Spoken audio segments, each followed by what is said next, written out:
ಸಿರಿಗನ್ನಡಂ ಗೆಲ್ಗೆ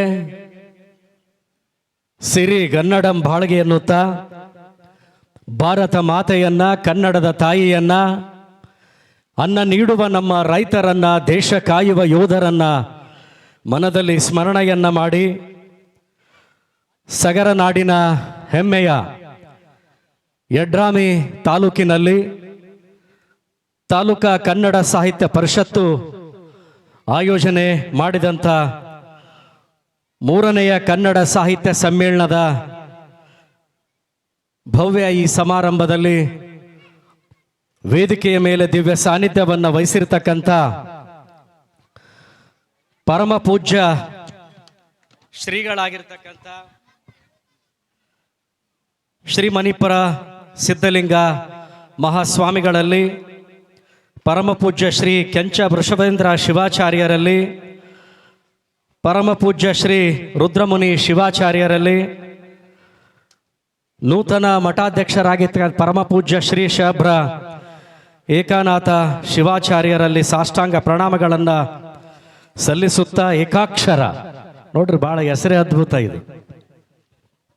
ಜೊತೆಗೆ ಕಾರ್ಯಕ್ರಮವನ್ನು ಉದ್ಘಾಟನಾ ಸಮಾರಂಭದಲ್ಲಿ ಭಾಗವಹಿಸಿ ನಿರ್ಗಮಿಸಿದಂಥ ಆತ್ಮೀಯ ಸೋದರಾದ ಮಾಜಿ ಶಾಸಕರಾದ ದೊಡ್ಡಪ್ಪಗೌಡ ಪಾಟೀಲ್ಜಿ ಅವರ ಆದಿಯಾಗಿ ಡಾಕ್ಟರ್ ಶಾಸಕರು ಆತ್ಮೀಯ ಸೋದರಾಗಿರ್ತಕ್ಕಂಥ ಡಾಕ್ಟರ್ ಅಜಯ್ ಸಿಂಗ್ ಅವರ ಅನುಪಸ್ಥಿತಿಯಲ್ಲಿ ಕಾರ್ಯಕ್ರಮಕ್ಕೆ ಆಗಮಿಸಿದಂಥ ನಮ್ಮ ಸಂಜಯ್ ಸಿಂಗ್ ಅವರು ಅವರ ಹಾದಿಯಾಗಿ ಸಮ್ಮೇಳನದ ಅಧ್ಯಕ್ಷರಾಗಿರ್ತಕ್ಕಂಥ ಬರೀ ಅವರು ಅಮೃತ ಡಿ ದೊಡ್ಡಮನಿ ಅಲ್ಲ, ಬಹುಶಃ ನಿಮ್ಮೆಲ್ಲರಿಗೆ ಈ ನಾಡಿಗೆ ಪಂಚಾಮೃತ ಡಿ ದೊಡ್ಡಮನಿ ಅಂತ ಭಾಳ ನಾನು ಹೆಮ್ಮೆಯಿಂದ ಹೇಳಬೇಕಾಗ್ತದೆ ನಮಗೆ.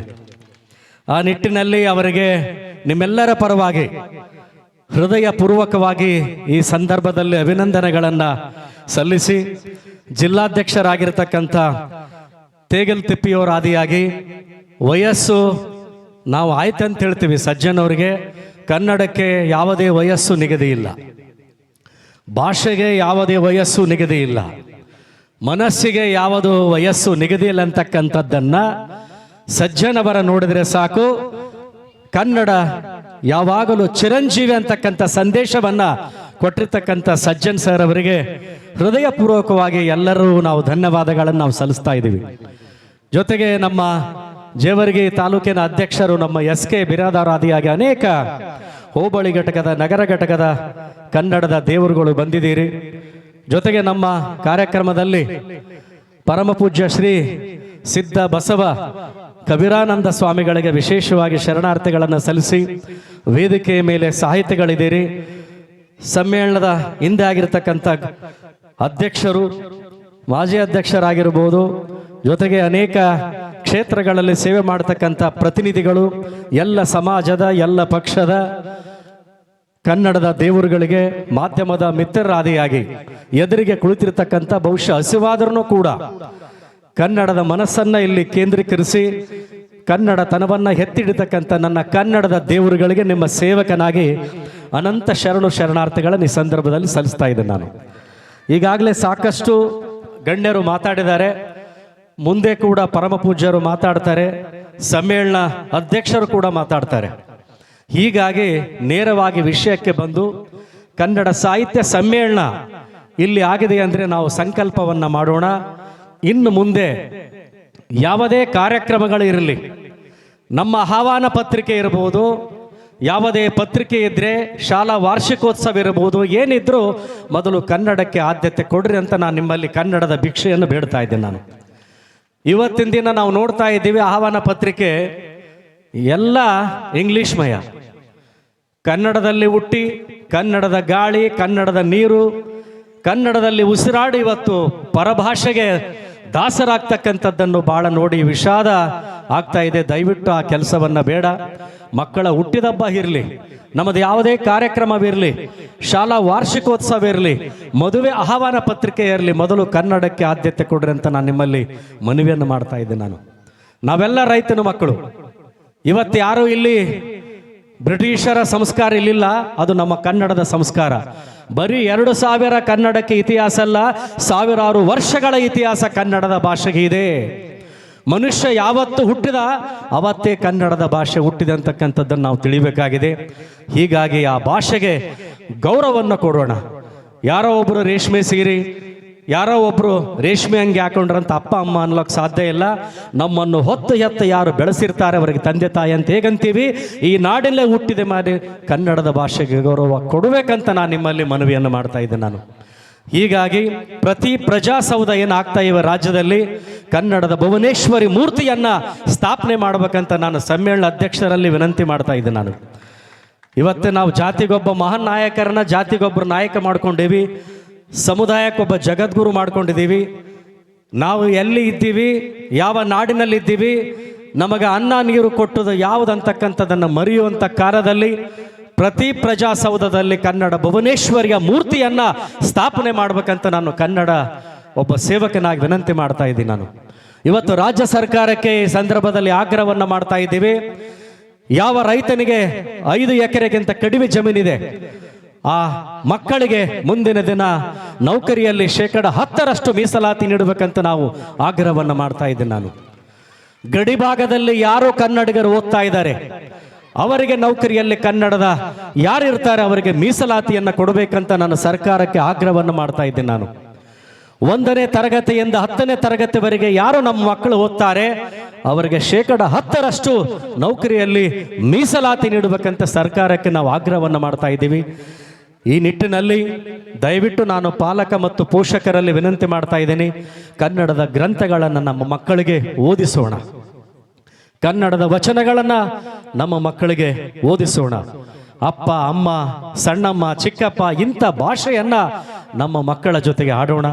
ಆದಷ್ಟು ಈ ಮೊಬೈಲ್ ಸಂಸ್ಕೃತಿಯಿಂದ ಸ್ವಲ್ಪ ದೂರ ಇರಿಸಿ ಸಂಸಾರದ ಸಂಸ್ಕೃತಿಗೆ ಅವುಗಳನ್ನು ತರೋಣ. ಇವತ್ತು ನಮ್ಮ ತಂದೆ ತಾಯಿ ಯಾವಿದ್ದೀವಿ, ಮಕ್ಕಳಿಗೆ ಅಪ್ಪ ಅಮ್ಮ, ಆ ಕಡೆ ಹೆಣ್ಣು ಗಂಡು ಬಿಟ್ಟರೆ ಉಳುಕಿದವರು ಕಾಕ ಯಾರು ಚಿಕ್ಕಪ್ಪ ಯಾರು ಚಿಕ್ಕಮ್ಮ ಗುರ್ತೇ ಇಲ್ಲ. ಇದು ಬಹಳ ವಿಷಾದನೀಯ ಸಂಗತಿ. ಈ ಒಂದು ಸಂಸ್ಕೃತಿ ಸರಿಯಲ್ಲ.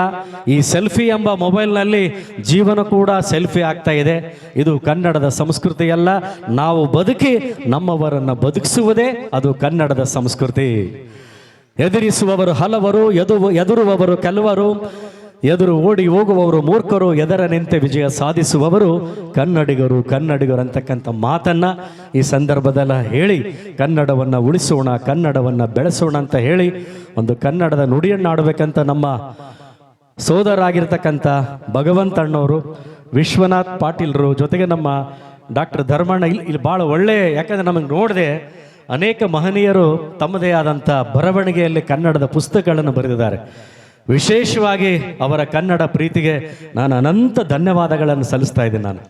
ಹೀಗಾಗಿ ಅನೇಕ ನಮ್ಮ ಸಗರ ನಾಡು, ಬಹುಶಃ ಕಲ್ಯಾಣ ಕರ್ನಾಟಕ ಯಾವುದಕ್ಕೂ ಕಡಿಮೆ ಇಲ್ಲ, ಯಾವುದಕ್ಕೂ ಕಡಿಮೆ ಇಲ್ಲ. ಸುಮ್ಮನೆ ಬಾಯಿಲಿಂದ ಹೇಳ್ತೀವಿ ಹೈದರಾಬಾದ್ ಕರ್ನಾಟಕ ಹಿಂದುಳಿದಲ್ಲ, ನಾವು ಮುಂದುಳಿದಿವಿ. ಕವಿರಾಜ ಮಾರ್ಗ ಎಂಬ ಗ್ರಂಥ ಕೊಟ್ಟದ್ದು ಬೇರೆ ಯಾವುದಲ್ಲ, ಅದು ನಮ್ಮ ಕಲಬುರಗಿ ಜಿಲ್ಲೆ ಅಂತಕ್ಕಂಥದ್ದು ಹೆಮ್ಮೆಯಿಂದ ನಾವು ತಿಳ್ಕೋಬೇಕಾಗಿದೆ. ಕನ್ನಡಕ್ಕೆ ಇತಿಹಾಸವನ್ನು ಕೊಟ್ಟಿರ್ತಕ್ಕಂಥ ಯಾವುದಾದರೂ ಜಿಲ್ಲೆ ಇದ್ದರೆ ಅದು ಕಲ್ಯಾಣ ಕರ್ನಾಟಕದ ಕಲಬುರಗಿ. ಹೀಗಾಗಿ ಅನೇಕ ಇತಿಹಾಸ ಇದೆ. ಆ ಇತಿಹಾಸವನ್ನು ಇಡೀ ವಿಶ್ವಕ್ಕೆ ನೋಡಿ. ಇವತ್ತು ವಿಶ್ವದ ಮಾತೃಭಾಷಾ ದಿನಾಚರಣೆ ಇವತ್ತು. ಯಾಕಂದರೆ ಇವತ್ತು ನನಗೆ ಸಾಹಿತ್ಯ ಸಮ್ಮೇಳನ ಇಲ್ಲಿ ಆದದ್ದು ಒಂದು ವಿಶೇಷ.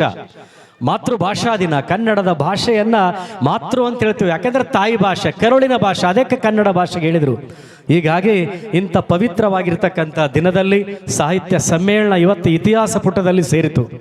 ಹೀಗಾಗಿ ಇಂಥ ಒಂದು ದಿನದಲ್ಲಿ ಕಾರ್ಯಕ್ರಮ ಆಯೋಜನೆ ಮಾಡಿದ್ದಕ್ಕೆ ಎಲ್ಲ ಆಯೋಜಕರಿಗೆ ಪ್ರತ್ಯಕ್ಷವಾಗಿ ಪರೋಕ್ಷವಾಗಿ ಇದಕ್ಕೆ ಸಹಕಾರ ನೀಡಿದಂಥ ಎಲ್ಲ ಕನ್ನಡದ ಮನಸ್ಸುಗಳಿಗೆ ಹೃದಯಪೂರ್ವಕವಾಗಿ ಧನ್ಯವಾದಗಳನ್ನು ಸಲ್ಲಿಸಿ ನನ್ನ ನುಡಿ ಸೇವೆಗೆ ನಾನು ವಿರಾಮ ಕೊಡ್ತಾ ಇದ್ದೀನಿ. ಜೈ ಹಿಂದ್, ಜೈ ಕರ್ನಾಟಕ ಮಾತೆ. ನಮಸ್ಕಾರ. ರೆಡಿ ಆದನ್ ಸರ್? ಆಡ್ತೀನಿ ಅಣ್ಣ, ಆಡ್ತೀನಿ. ಇದೇ ಇರಲ್ರಿ? ಯಾವ್ದಲ್ರಿ? ಇದೇ ಅಲ್ರಿ? ಏನ್ರಪ್ಪ ಹುಟ್ಟಿದ್ದಾರೆ ಅಂತಾರಲ್ರಿ? ಒಂದು ನಿಮಿಷ ಸರ್, ಒಂದು ನಿಮಿಷ ರೀ. ಹುಟ್ಟಿದ್ದಾರೆ ಕನ್ನಡ ನಾಡಲ್ಲಿ ಅಂತ್ರಿ. ಆಡ್ತೀನಿ. ಆಯ್ತು.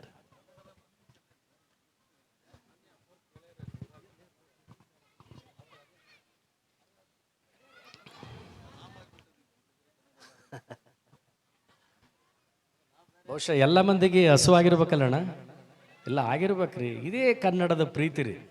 ಯಾಕಂದ್ರೆ ನಾವು ಅಲ್ಲಿ ಊಟ ಮಾಡೋರಿಗಿನ್ನೂ ಧನ್ಯವಾದ ಹೇಳ್ತೀನಿ ನಾನು. ಯಾಕಂದ್ರೆ ಅವರು ಊಟ ಮಾಡಿ ಬಂದ್ರಿಲ್ಲ ಕನ್ನಡಕ್ಕೆ ಜೈ ಅಂತಾರ್ರಿ ಅವರು. ಹಸುವಿದ್ರೂ ಕೂಡ ಇಲ್ಲಿ ಏನಿದ್ದೀರಿ ಇದೇ ಕನ್ನಡಿಗರ ಶಕ್ತಿ. ಗಂಡು ಮೆಟ್ಟಿನ ನೆಲ ಅಂತ ಬೇರೆ ಯಾವ ಭಾಗಕ್ಕೆ ಅನ್ನಲಿಲ್ಲ, ನಮ್ಮ ಉತ್ತರ ಕರ್ನಾಟಕ ಕಲ್ಯಾಣ ಕರ್ನಾಟಕಕ್ಕೆ ಈ ಶಬ್ದ ಬಂದದ್ದು, ಇದು ವ್ಯಾಖ್ಯೆ ಬಂದಿದ್ದು. ಹಸುವಾದರೂ ಕೂಡ ನಗುತ್ತಾ ಇರ್ತೀರಿ, ಕಷ್ಟದಲ್ಲಿದ್ದರೂ ಕೂಡ ಇನ್ನೊಬ್ಬರ ಕಷ್ಟದಲ್ಲಿ ಭಾಗಿಯಾಗೋದೇ ಕನ್ನಡಿಗರ ಧರ್ಮ. ಹೀಗಾಗಿ ನಿಮ್ಮೆಲ್ಲ ಕನ್ನಡದ ಪ್ರೀತಿಗೆ ಮತ್ತೊಮ್ಮೆ ನಾನು ಧನ್ಯವಾದಗಳನ್ನು ನಾನು ಸಲ್ಲಿಸ್ತಾ ಇದ್ದೇನೆ. ನಾನು ಭಗವಂತರಾಯ ಮೇಟಿ ಸರ್ ಅವರು ಕೂಡ ವೇದಿಕೆಗೆ ಆಗಮಿಸಿ ಶ್ರೀಗಳಿಂದ ಗೌರವ ಸನ್ಮಾನವನ್ನು ಸ್ವೀಕರಿಸಬೇಕು. ಅದೇ ರೀತಿಯಾಗಿ ಈ ಒಂದು ಕಾರ್ಯಕ್ರಮವನ್ನು ಉದ್ದೇಶಿಸಿ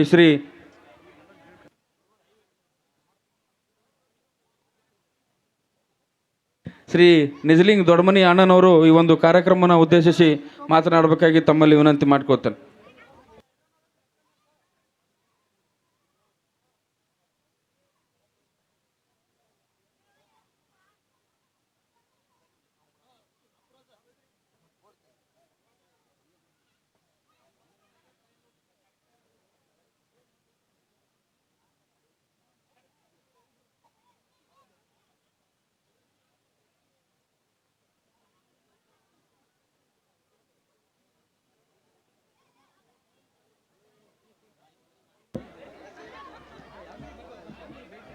ಎಲ್ರಿಗೂ ನಮಸ್ಕಾರ.